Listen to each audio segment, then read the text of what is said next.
Hey Bookaholics, welcome to another video. So today I'm going to be talking about History Is All You Left Me by Silvera. I love this book. I don't think I've ever cried that much reading a book. I've read Nicholas Spark books and there's just one that made me cry so bad, which is Best of Me, I believe it was. That one got to a point where I actually had to put down the book and sob my eyes out. This one, my eyes just would not stop tearing up. It just would not stop. Oh my god, I think it was just like emotional time. Like I was crying because of songs, I was crying because of other things. Throughout this whole book, I was crying. When I finished, I was thinking about it and I was crying. I could not stop crying because of this freaking book. But it was so good. I loved it so much. History's All That Left Me follows Griffin, who his ex-boyfriend passed away in a drowning accident. It goes back and forth between the present, from after Theo passes away, and history, so the past of when they were together and after they broken up. It kind of follows that. And a way that he actually deals with the loss is talking and coping with the current boyfriend, Jackson, who comes to the funeral, and they kind of build a bond with each other through their loss of Theo. There's a bunch of secrets that aren't revealed until you read through the whole book. It's just very good. It's very thought out, very well. It's very well written. And one of the things I really liked about this book is that it's written in second person perspective, which you actually don't see too much in books. I actually really like second person because it feels a lot more emotional, which might be why I cried so much, because of second person perspective. I liked how Silvera uses the second person because it's used by Griffin talking to Theo after he passes. It's very neat and it's used well, that it creates a lot of emotion by using that second person perspective. So I really like that. I think that's all I'm gonna say without spoilers. So if you haven't read this book, go read it and then come back and we can discuss it. Bye now, spoiler people. Bye! This book opens to the present, where Griffin is getting ready for Theo's funeral. In this part, he talks about Theo breaking the promise that Theo would never die, which can actually foreshadow a little bit of how Theo actually breaks a lot more promises to Griffin. So Theo breaks the promise of him actually coming back to Griffin. He really drags Griffin along in Griffin's hope that they will eventually get back together once he moves to California with Theo. I really did not like Theo in that moment. I really loved their relationship at the beginning, the first 3 or so chapters of them dating. So adorable, and I loved Griffin and Theo together. It was so cute. When they first reveal them coming out together, Theo reveals that he likes Griffin, and Griffin reveals that he thinks he's going crazy, and then they eventually come out together and eventually start well, should we date? Sure! It's just very cute. And then the first date, when they go to the restaurant that has those trivia games, it's really cute. I really like their dynamic and how they work together. It was so natural and so human, and it was so cute, and I wanted them to be together so bad, and I felt like, oh my god, Theo is gone, they don't have that future. But then the other promise he breaks, which is not exactly a promise, but it is in a way that you don't do that. You don't use a past relationship in another one. But Theo shows Jackson the 4 kisses that Griffin shares with him, and it's such a betrayal, and it's promise broken. And I believe that first chapter where he's saying, you broke the promise to me that you would never die, it kind of just foreshadows that he broke a lot of promises. It's sad, and I really like Griffin, and I really did like Theo, but then he just made me mad. He made me so mad as this book kept going. In the first chapter that is in the history, they go to this marketplace where they sell things for cheap or something. I can't remember what it was called, but they go and they say, hey, go pick out a gift for me, and you pick out a gift for you, and they go, and this at least shows that maybe Theo doesn't care as much of Griffin as we thought, but he picks out a Ron Weasley little toy for Griffin because he thinks that is his favorite character from the Harry Potter. But as it's revealed in his little description, Ron Weasley is not his favorite. His favorite is Cedric Diggory. The person who actually gets that right is Wade, and I love Wade. I love him so much, and I'll get to that in a little bit, but that can actually just show that maybe Theo didn't actually care as much for Griffin. Like, obviously he did care for Griffin, but it just reveals that maybe it's just because he doesn't care about Harry Potter. At the same time, you would think he would know Griffin's favorite character from his absolute favorite series. Once I'm looking back at that, I was like, maybe he didn't quite care as much. As I said, they both came out together, kind of, but one of the things that Griffin comes out with is that he thinks he's crazy. And one of the things is like his OCD, his compulsions, which I think was actually delivered very well because it wasn't like the main thing. It was just a constant, which is what actually that is for OCDs. It's a constant thing in their life. So I really liked how it was constantly introduced, but it wasn't like the main thing of the story. I'm not OCD. I can't really say that it was absolute perfect because I haven't experienced that. I feel like Adam Silvera delivered that very well. Some of the things that he dealt with was having to be on the left side every time of someone else, and he needs everything to be even. So he has to have an even amount of examples. You have to have an even amount of time in the microwave, and like all these different things he has to have even, and if it's not, he feels like the universe will end. One of the times that I thought that was delivered very well is when Griffin goes to school and he's in the library and he doesn't want to sit by Wade, so he sits by this other person and he's on the right side of him and he's like, I have to switch with this other guy because I have to be on his left side. So he asks him to be on his left side and he doesn't move, and he starts like hyperventilating. He gets so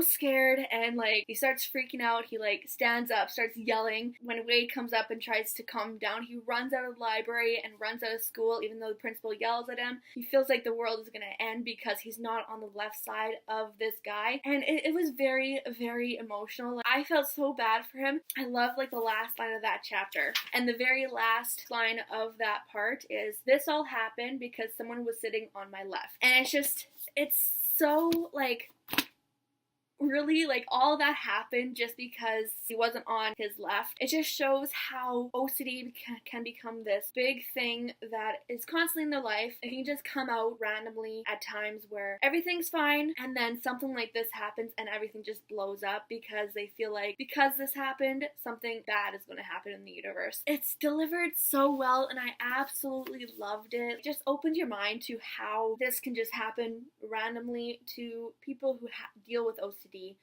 And it was just delivered very well, and that was one of my favorite parts of this novel. Another thing I actually liked is how Theo and Jackson both kind of just like accept this part of Griffin. They do everything so it's even, they make sure they're on his left, they do all these things for him just because of this. They don't judge him, they just like accept it. Really admire Theo and Jackson for doing that. Also like that when Wade comes in, he does try to help him. Like he tries to get Griffin to stay on his right and just show him that nothing bad's gonna happen because of that, and eventually he does go to therapy and he starts to deal with this a little bit. But I really liked how Wade is just like there, he wants to help, and I really like that. As you could probably tell, I love Wade. Wade was my favorite character. He was so adorable. The first time he's introduced is when all three boys are at the bookstore and they haven't revealed to Wade that Theo and Griffin are together, and Wade just kind of finds out when after he gets coffee and he finds them holding hands, but all he says, like, I guess the three trios or whatever they call themselves is over. Mostly this is just, he's not judging them for being gay, because eventually we actually learn that he's gay as well. He's just really sad because he feels like he's gonna lose his two best friends. One, because he's now the third wheel. He feels like he is not really part of this trio anymore because of their relationship, but also that after they break up, he feels like they're gonna lose this trio too because Theo and Griffin won't be able to be friends after a breakup. I really like that. I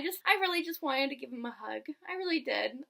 Throughout this whole novel, I just wanted to give this guy a hug because he's just so adorable. I love him. Also love that Wade was so loyal to Griffin, even though Wade knew Theo longer because of Theo's like big betrayal towards Griffin by not telling him that I've moved on, you should too, or anything like that. He just kind of drags Griffin along. That's when Wade is like, oh my god, Theo, you are an idiot, you're being an asshole, and he kind of stays on Griffin's side, and I really like that. stays loyal to Griffin. So I cried a lot throughout this novel, like so much crying. But there's also a lot of humorous moments in this novel as well. One part that made me just crack up laughing was when Griffin's dad finds Griffin and Theo and Wade going to buy condoms, and Griffin's dad buys them themselves. He tries to talk to them about it, and I love Wade in this scene because he's just in the background smiling, just like so amused by this moment between Griffin's dad and Theo and Griffin, and it's just so cute. I was the one like with Wade, I was just smiling. I was so amused. That was my favorite humorous part of this whole novel. It was so funny. I loved it so much. We are introduced to Jackson in about like the fourth or fifth or sixth, I can't remember which chapter, but we're introduced to him at the funeral. We don't really know too much about him, so all we have is like how Griffin thought about him. He didn't like him at all because he was dating his ex-boyfriend, and Jackson felt like an obstacle that Griffin had to get over, but had really no other thoughts about him, so we didn't really know that much and we didn't really care for him. But as they start developing this weird relationship between themselves, we kind of get to know him, and I actually did like Jackson and Theo together. I thought they were cute as well, but the relationship they developed with each other, it's quite weird, but at the same time you can't understand because in this novel there's times where Griffin is criticized because some of the family members doesn't understand that they actually loved each other. It wasn't just some infatuation. Griffin actually loved Theo and is very affected by his death, but some people just like, you're a kid, you don't understand what love is, you should not be affected this much by his death. They kind of bond through that same criticism that they're getting from both sides. They kind of bond through that because they both understand how they're feeling, and that's very understandable that they're bonding through that. It's a coping mechanism. They need someone there to understand what they're going through. And I eventually did start liking Jackson until, well, I still liked him, but I was really annoyed by Theo when the 4 kisses that he shared with Jackson was revealed. So mad! When they're watching Edward Scissorhands, Jackson reveals the 4 kisses that Griffin shared with Theo himself. The kisses, they came from Griffin's parents, who I think they used to do it to each other, and then they kind of shared that with Griffin, and then Griffin shared it with Theo, and also made this new kiss, the zombie kiss. So Theo ends up sharing that with Jackson. Oh my god, it pissed me off, because that was something that Theo and Griffin shared together, and it was very intimate, and it was their relationship. It wasn't quite in Griffin's character to get mad and have sex with Jackson at the moment, but I actually really understand that anger because he just felt so betrayed and he just wanted to hurt Theo in that moment, which is actually very human. It wasn't quite in Griffin's character, but at the same time, anger can make people get out of their character at times. So his anger was really dictating his actions. So I think what made him so angry is that he felt like he was being so loyal to Theo through this whole time when he was in California. He was so sure that they would be together afterwards, but when he learns that Theo shared these 4 kisses to Jackson, he felt so betrayed. He felt like by doing that, he felt like Theo was throwing the whole relationship in the garbage. It was not very considerate of him and kind of just like threw out the future they could have had. And one of the things that really stood out to me in this scene was one of the things he said after the fact. I spent so much of my time being loyal to you, even when we weren't dating, because I thought we had our endgame plan. Look where that loyalty got me. I'm stuck here trying to figure out my next move. What I've now learned is going forward, I have to be careful whom I trust, my heart. I have to be suspicious that someone will use the love I give and carry it over to someone else. You did this to me. He felt like by doing this, by betraying the love that Griffin shared with Theo and Theo sharing that love to someone else, he felt so betrayed, and everything that he was loyal to with Theo was just thrown out by him doing that, and everything he thought of Theo was not the same. Even though he already lost Theo in death, in this moment, he lost Theo as a friend, he lost Theo as the love of his life, he lost the person that he thought Theo was. Like, I understand why he would do that, why his anger would dictate him to want to hurt Theo, and the way that he hurt him is by sleeping with the man that Theo loved at that time. I feel like Griffin needed this realization so he would stop dwelling on the future he might have had with Theo, because even if Theo stayed alive, I don't know if the future that Griffin thought they would have together may not have even become untrue. So I feel like this realization that Theo was not the perfect person, he was not this great guy, he betrayed him, he needed that so he could let go of that history and really start to heal himself and not dwell on the history that they had. Throughout the second part of this book, I did not like Theo at all. He really showed his true colors in this part. He was selfish, who dragged Griffin along, especially when Theo came to visit Griffin and Wade. In this moment when they're waiting for the train, Griffin confronts him. He's like, are we still going to be endgame, or are you moving on? What's happening? And this is the moment where Theo could have told Griffin that, yes, I moved on, you can move on too. No, he kisses Griffin and keeps that hope alive in Griffin, and that is what really pissed me off, because that just showed how selfish Theo was. Theo wasn't trying to keep Griffin in love with him so they could be together later. He was trying to make Griffin think he's still in love with him so he can keep his friendship. And I felt like that was so selfish of Theo to do that, because he was going to pick Jackson even when Griffin would have moved to California. So I felt like Theo was just such an asshole in the second part. In the second part too, it's starting to reveal that Griffin and Wade had a relationship, had a secret relationship they were dealing with. Griffin was still in love with Theo, but he started to learn that Wade was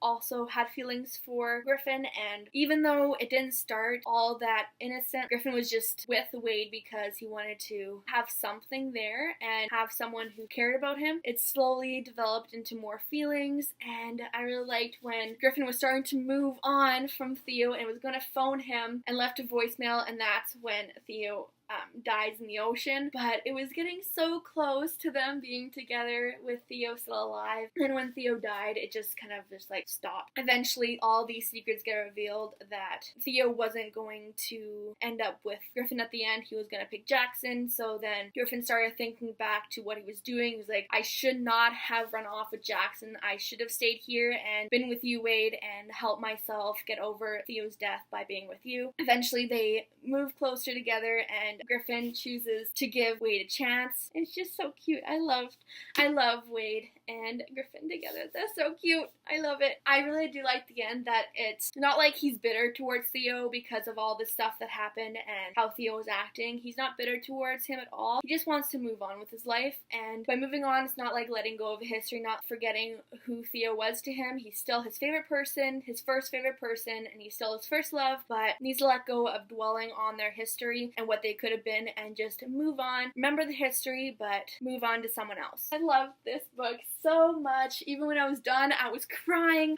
That was an emotional time for me. That is History Is All You Left Me by Silvera. I loved it so much. I give it 5 out of 5 on Goodreads. If you like this video, give this video a thumbs up. Leave a comment of your opinions on this book down below in the comment section. Subscribe if you haven't yet. Also check out my other social media accounts, so my Facebook, Twitter, and Goodreads. I make a video every Thursday, and I'll see you guys next video.